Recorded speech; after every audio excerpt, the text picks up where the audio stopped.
নমস্কাৰ বন্ধু বান্ধৱীসকল, আপোনালোকক স্বাগতম জনাইছো মোৰ শাক-পাচলি খেতিখনলৈ। আসলতে মোৰ খেতি কৰা মাটিখিনি গোটেই কম ঠাই, তাতে গোটেইখিনি লগাইছো, গতিকে অলপ মানে বস্তুখিনি অলপ কষ্ট পাইছে। এয়া মাকৈ লগাইছো, তিতা কেৰেলা, এইফালে মেচেকা টেঙা, এইফালে লাও। আসলতে আপোনালোকক মই ভিডিঅ'টো দিম বুলি ভাবি থাকোঁতেই বহুত বৰষুণে পালে, তেনেকৈ এতিয়া গছ গছনিখিনি গোটেই শাক-পাচলিৰ গছ গছনিখিনি গোটেই অলপ দুৰ্বল হৈ পৰিল, যিহেতুকে বহু বৰষুণ কৰি মই শাক পাচলিৰ খেতিখন কৰিছোঁ। এইকেইদিন দিয়া নাই কাৰণে এয়া তিয়ঁকেইটা অলপ বেয়া ফল ধৰিছে। আৰু এইফালে মাকৈ, মাত্ৰ কেইডালমান গছেৰে মোৰ ঘৰখন চলি যোৱাকৈ তেনেকৈ মই খেতিটো কৰিছোঁ। এয়া ডেংগা, কিছুমানে মচুৰা শাক বুলিও কয়, এইফালেও আছে, এইফালেও মাকৈ আছে, এইফালে লাগি আছে। আৰু সেইফালে লাও, ৰঙালাও, এইফালে পুৰৈ শাক, ভেন্দি, সেইফালে হালধি, তেনেকৈ সেইফালে আকৌ আদাও আছে। তেনেকৈ কম মাটিতে অকণমানকৈ মই ঘৰখিনি চলি যোৱাকৈ কৰিছোঁ। আদা আৰু মোৰ সেইফালে অকণমান শাক পাচলি আছে, সেইখিনিও আপোনালোকক দেখুৱাই দিম। এইফালে তিতা কেৰেলা আছে, ভাত কেৰেলা আছে, এইফালে ভেন্দিবিলাক আমি দুজন মানুহ, যিহেতুকে ইহঁত তিনিজনে বাহিৰত থাকে, সেইটোৰ কাৰণে মানে ভেন্দিবিলাক খাব থাকি গ'ল, এইবিলাক বুঢ়াই হৈ গ'ল, টান হৈ গ'ল এতিয়া। সেইফালে নেচেৰা আছে, নেচেৰা বহুত লাগিছিলে, এতিয়া বৰষুণ পাই অলপ মৰহি যোৱাৰ নিচিনা হৈছে। আৰু এইফালে কোমোৰা লাগিছিলে আৰু লাও লাগিছিলে, কম পৰিমাণে তেনেকৈ খালোঁ বাৰু। আৰু এইফালে এতিয়া কোমোৰা লাগিব ধৰিছে, এইফালে গালি পেলাইছে সৰুকৈ। এইফালে ভোট জলকীয়া আৰু আছে, সেইফালে মই ভোট জলকীয়া কৰিছোঁ, আধুনিক পদ্ধতিত ভোট জলকীয়া 4ডাল কৰিছোঁ, ধুনীয়াকৈ লাগি আছে। খাবলৈ আনি ইয়াৰ পচমুখীয়া কচু কেইটামান পুতি ৰাখিছিলোঁ, এইফালে আৰু সেইফালেও হৈছে, ধুনীয়াকৈ হৈছে বাৰু। ইয়াক অলপ মেৰামতি কৰিব লাগিব, ডাঙৰ হৈছে। এইফালে বেঙেনা লাগি আছে, এইবিলাক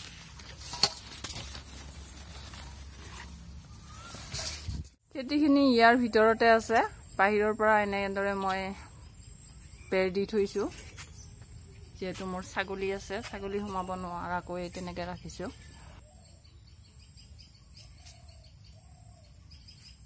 এনেদৰে পুৰৈ শাক ৰাখিছোঁ।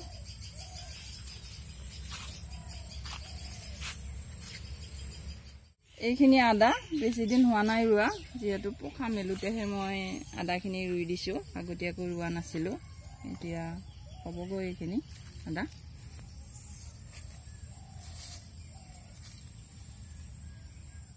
ইয়াত বেলৰি আছে, আমি বেলৰি বুলি কওঁ, কিছুমানে ভুই কোমোৰা আৰু বিভিন্ন ধৰণে নাম কয় বুলি জানো বাৰু, কিন্তু এইটো আমি বেলৰিয়ে বুলি কওঁ, বেলৰি বুলি জানো। বেলুৱাৰীৰ লগতে ইয়াতো এডাল ৰঙালাও আছে, বেলুৱাৰী আৰু লাও একেলগে দিছোঁ পুখুৰীটোৰ পাৰতে। আৰু এইফালে বেলুৱাৰী লাগি আছে বাৰু। এইটো বেলুৱাৰীৰ ফুল, যদি কিছুমানে দেখা পোৱা নাই বা নাজানে, তেতিয়াহ'লে এইটো বেলুৱাৰী ফুল, মেলিলে বৰ ধুনীয়া লাগে। এইটো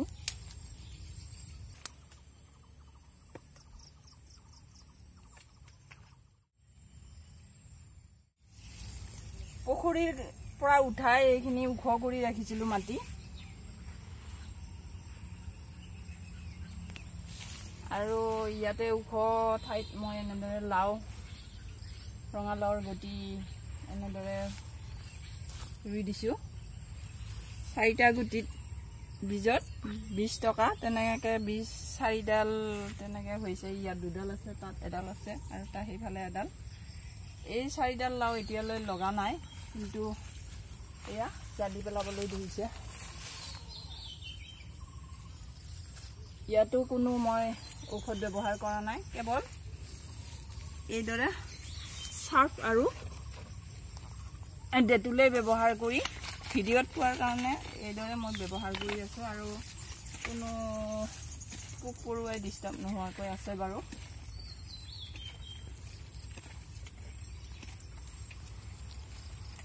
এয়া ছাগলীৰ কাৰণে ঘাঁহ ৰুই ৰাখিছিলোঁ, ছাগলীয়ে একদম মূৰা তুলি খাইছে। ইয়াক এতিয়া অলপ বেছিকৈ ৰুই দিব লাগিব। এয়া বনৰীয়া কচু নহয়, এয়া পচমখীয়া কচু বুলি কয়, আৰু কচুখিনি এনেদৰে মই এনেকৈ ৰুই ৰাখিছোঁ। এয়া আমি হলং টেঙা বুলি কওঁ, বেলেগে বেলেগ নাম কয় বাৰু, আমাৰ ইয়াতে হলং টেঙা বুলি কোৱা হয়। ছাগলীয়ে খাই দিলে, খুব ছাগলীয়ে খাই দিলে।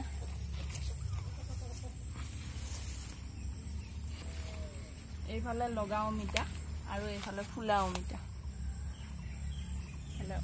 লগা অমিতাও ৰাখিছোঁ, ফুলা অমিতাও ৰাখিছোঁ, যাতে ফুলো খাব পাৰোঁ কেতিয়াবা। আৰু লগা অমিতাটো গুটি অমিতাটোতো তেনেকৈ আছে, 2ডাল গুটি অমিতা হৈছে, আৰু 3ডাল ফুল ফুলি থকা অমিতা হৈছে। কেতিয়াবা কেতিয়াবা তিতাও খাবলৈ মন যায়, সেইটো কাৰণে ফুল ফুলি থকা কেইটাও ৰাখিছোঁ। এইফালেও ভাতকেৰেলা আছে, ভাতকেৰেলা ধুনীয়াকৈ লাগি আছে। এইডাল আমাৰ ডাঙৰ ল'ৰাটোৱে এনেদৰে চাং পাতি দিছিলে, আৰু এতিয়া সিহঁতক মই ছিঙি দি পঠাই থাকোঁ মাজে সময়ে। এইডাল আকৌ নীল কচু, আগতে বহুত আছিলে, এতিয়াও হৈছে, সেইফালেও আছে, এইফালেও। এনেদৰে কেতিয়াবা চব্জি নাথাকিলে বা যিকোনো চব্জি খাবলৈ মন নগ'লে ইয়াকেও খাই দিওঁ, ভাল লাগে মিঠা মিঠা। এইডাল পাণ ঘৰৰ সন্মুখতে লগাই লৈছোঁ মেৰামতিকৈ। এইখন এনেদৰে ঢাকি দিছোঁ যাতে পাণডাল জীপ পাই থাকে, আৰু ধুনীয়াকৈ পাণখিনি ইমানেই হৈছে নহয়, পাণখিনি মানে দেখিলেই তামোল খাবলৈ মন যায়। আৰু সন্মুখত সেইডাল আৰু এইডাল, সেইফালে সেই নাৰিকলডালত তেনেকৈ পাণ হৈছে। আমটো আপোনালোকে দেখিছে, এয়া খাব পৰা হোৱা নাই এতিয়ালৈ, অলপ ৰঙা হৈছে বাৰু, হ'বগৈ, আমি দিলেও হ'বগৈ।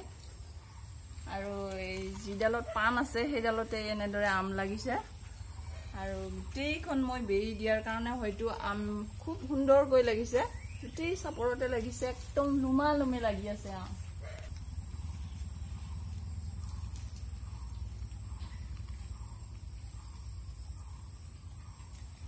এয়া ঘৰৰে কঁঠাল ধুনীয়াকৈ লাগি আছে, 2ডাল কঁঠাল। খাবলৈও কিন্তু খুব মজা, কঁঠাল মিঠা আৰু খুব ৰঙাল হয় কঁঠালকেইটা।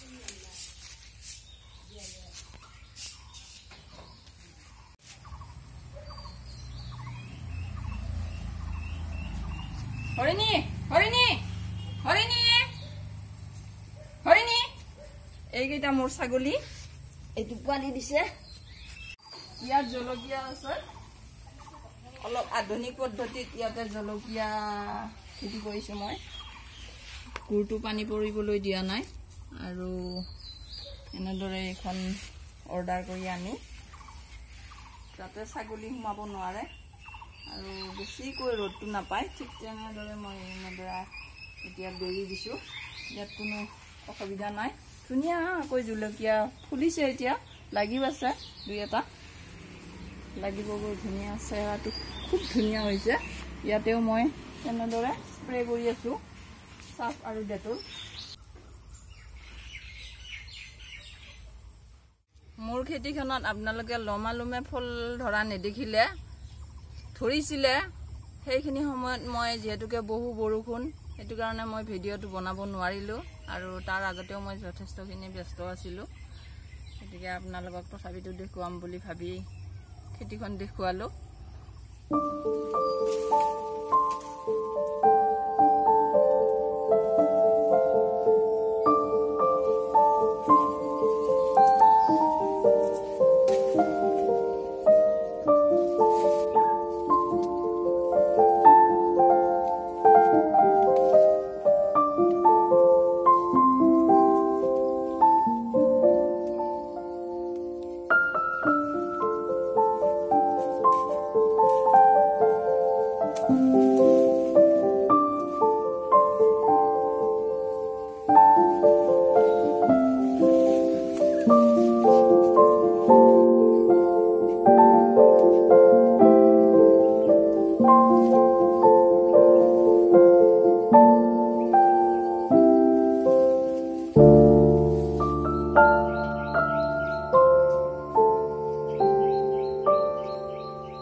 ভেন্দি, তিয়হ, এইকেইটা আম, এইফালে ডেংগা, ভোট জলকীয়া, এইফালে ডেংগা, এইফালে মেষ্টা শাক আৰু এইফালে লাওৰ আগ। এইখিনিয়ে উঠাই আনিলোঁ। আজি বনাবৰ কাৰণে এইখিনিয়ে সামগ্ৰী উঠাই আনিলোঁ। মোৰ ভিডিঅ'বিলাক চাই যদি ভাল পায় বন্ধুবৰ্গৰ লগত শ্বেয়াৰ কৰিব আৰু ছাবস্ক্ৰাইব কৰিবলৈ নাপাহৰিব।